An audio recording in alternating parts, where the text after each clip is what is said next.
किसी भी बाधा को दूर करने के लिए हमें आगे बढ़ते रहना जरूरी है। अगर रुक जाएंगे तो कभी भी लक्ष्य तक नहीं सकते हैं। इस संबंध में एक लोक कथा प्रचलित है। कथा के अनुसार एक व्यक्ति के जीवन में समस्याएं बहुत अधिक थीं। बचपन से ही उसे परेशानियों का सामना करना पड़ रहा था।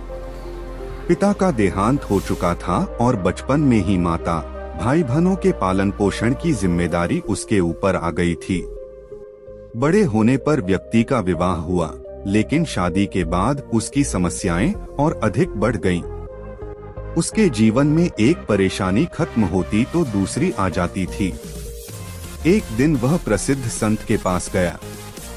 व्यक्ति ने संत से कहा कि मुझे अपना शिष्य बना लें।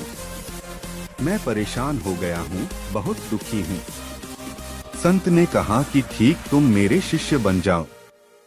मुझे बताओ क्या परेशानी है।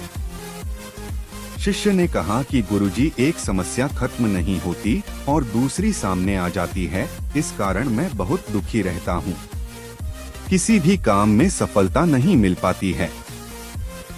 गुरु ने कहा कि ठीक है, मैं तुम्हारी समस्याओं का हल बता दूंगा। अभी तुम मेरे साथ चलो। गुरु नए शिष्य को लेकर नदी किनारे गए। किनारे पर पहुंचकर गुरु ने कहा कि हमें ये नदी पार करनी है। ये बोलकर वहीं खड़े हो गए।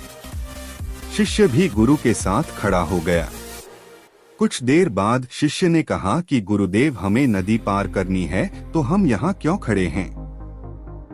गुरु ने जवाब दिया कि हम इस नदी के सूखने का इंतजार कर रहे हैं। जब ये सूखेगी हम इसे आसानी से पार कर लेंगे। शिष्य को आश्चर्य हुआ। वह बोला, गुरुजी, ये कैसी बात कर रहे हैं? नदी का पानी कैसे और कब सूखेगा? हमें नदी को इसी समय पार कर लेना चाहिए। संत ने कहा कि मैं तुम्हें यही बात समझाना चाहता हूँ। जीवन में भी समस्याएं तो आती ही रहेंगी। हमें रुकना नहीं है, लगातार आगे बढ़ते रहना है। तभी तो हम उन्हें हल कर पाएंगे। आगे बढ़ते रहेंगे तो समस्याओं के हल मिलते जाएंगे। अगर रुक जाएंगे तो एक भी बाधा पार नहीं हो पाएगी।